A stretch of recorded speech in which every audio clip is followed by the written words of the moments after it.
Hi guys, कसे आहात? मजेत आहात ना? माझा तुम्हा सर्वांना जय श्रीराम आणि उज्ज्वला कुलकर्णी या माझ्या यूट्यूब चॅनलवर तुमचं अगदी मनापासून स्वागत आहे. तर आज आपण नवीन रेसिपी घेऊन आलेलो आहोत. नवीन रेसिपीमध्ये काय आहे हे तुम्हाला कळलेच असेल. तर चला आपण हे मसाला शेंगदाणा बनवायला सुरुवात करूयात. अगदी साधी, सोपी आणि झटपट होणारी अशी ही रेसिपी. तुम्ही पण नक्की ट्राय करा. तर आता आपण 1 वाटीभर शेंगदाणे घेणार आहोत. बघा, 1 वाटी शेंगदाणे मी घेतलेले आहेत असे. आता आपल्याला हे छान असे बॉईल करून घ्यायचे आहेत हे शेंगदाणे. त्यासाठी मी एक पातेलं घेतलं आहे. पातेल्यात एक फुलपात्रभर पाणी घालून घेतलं आहे. फुलपात्रभरच पाणी घ्यायचं आहे, जास्त नाही घालायचं आहे. बघा, एक फुलपात्रभर पाण्यात आपल्याला हे शेंगदाणे चांगले बॉईल करून घ्यायचे आहेत. बघू शकता. आता ह्या पाण्यात आपल्याला जे आपण वाटीभर घेतले होते शेंगदाणे ते टाकले मी आता या पाण्यात.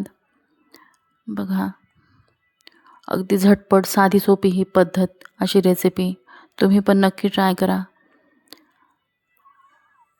तर चला आता आपण हे गॅसवर छान असे उकडून घ्यायचेत आपल्याला. आता हे मंद आचेवर छान होऊ द्यायचेत असे. बघू शकता तुम्ही.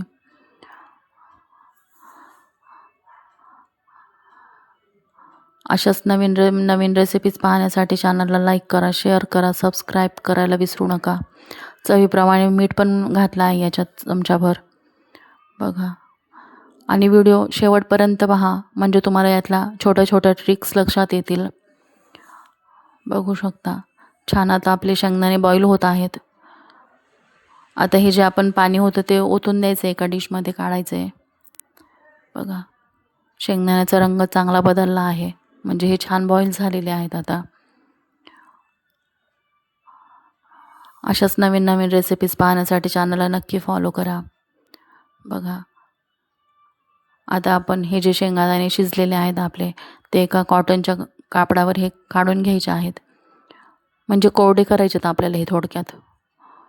जरा गरम आहेत तर थंड होऊ द्यायचे थोडेसे. तोपर्यंत कोरडे पण होतील ते. 10 मिनटं ठेवले की हवेने सुकून जातील चांगले. बघा, थोडं ते कोरडे झाले की मग आपल्याला ते तळून घ्यायचे आहेत. तर चला, तळण्यासाठी लागणारं साहित्य आपण घेऊयात. 2 चमचे मी बेसन पीठ घेतलं आहे. 2-3 म्हणजे जेवढे मावतील तेवढे घ्यायचं आहे आपल्याला हे बेसन पीठ. बघू शकता तुम्ही. आता या बेसन पिठात आपल्याला थोडीशी हळद घालायची, चिमटभर. 1 चमचा तिखट. चवीप्रमाणे तुम्ही 2-3 चमचे पण घालू शकता. मी 1 चमचा घातला आहे तिखट. थोडासा गोडा मसाला आहे हा. बघा, हे थोडं काळं तिखट आहे. सगळे मसाले घालायचे आहेत आपल्याला थोडे. थोडासा हिंग. अगदी झटपट आणि साधी सोपी ही रेसिपी, तितकीच स्वादिष्ट. अशीच नक्की ट्राय करा. चवीप्रमाणे मीठ पण घातलं आहे थोडंसं. बघा, थोडीशी जिरं पण मी घालून घेतली आहेत आधीच.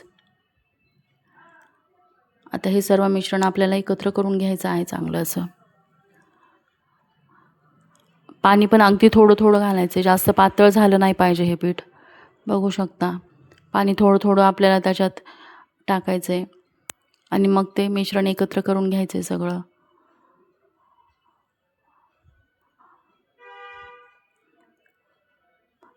बिचारे शेंगदाणे आधी चांगले होते, ते म्हणते माझे काय हाल लावले त्यांनी उगाच. हेच करा तेच करा, पण आता काय आहे, अशी पण रेसिपी ट्राय करायला हवी ना एखाद्या वेळेस तरी. तर चला, बॉईल झालेले शेंगदाणे आपले चांगले थंड झालेत आता. ते मी या बेसन पिठात घालून घेतले आहेत. बघा, अगदी घट्टसर हे भिजून घ्यायचं आहे आपल्याला इथे सगळं. बघा, जास्त पातळ नाही आहे हे मिश्रण. तर चला आता आपण हे तळून घेऊयात चांगले असे. बघा, आता आपलं हे मिश्रण पण छान भिजलं आहे मस्त व्यवस्थित. आता कढई गरम करून ठेवून मी त्यात तेल घातलं आहे 2 पळ्या. तेल पण चांगलं आता गरम होत आहे आपलं. बघा, आता हे जे मिश्रण आहे ते आपण आता याच्यात डायरेक्ट ओतणार आहोत चमच्यानं. बघा, अगदी कडकडीत छान गरम तेल झालं होतं. हे तळून घ्यायचं आता आपल्याला चांगलं असं.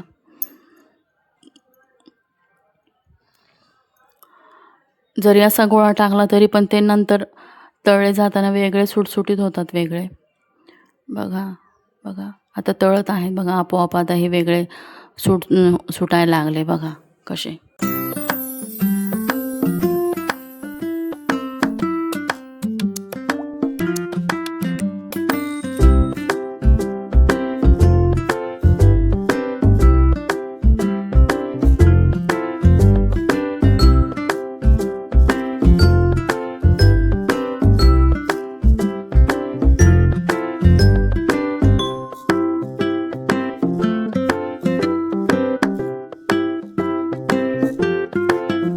छान गोल्डन ब्राऊन होईपर्यंत आपल्याला हे छान असे क्रिस्पी तळून घ्यायचे आहे ते शेंगदाणे.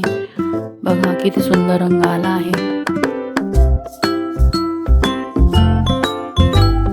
अगदी क्रिस्पी बघू शकता. छान तळत आहेत आपले हे. आता आपण हे एका ताटात काढून घेणार आहोत आणि आपली ही डिश पूर्णपणे खाण्यासाठी तयार आहे. भेटूया अशाच नवीन व्हिडिओमध्ये नवीन रेसिपी घेऊन. तोपर्यंत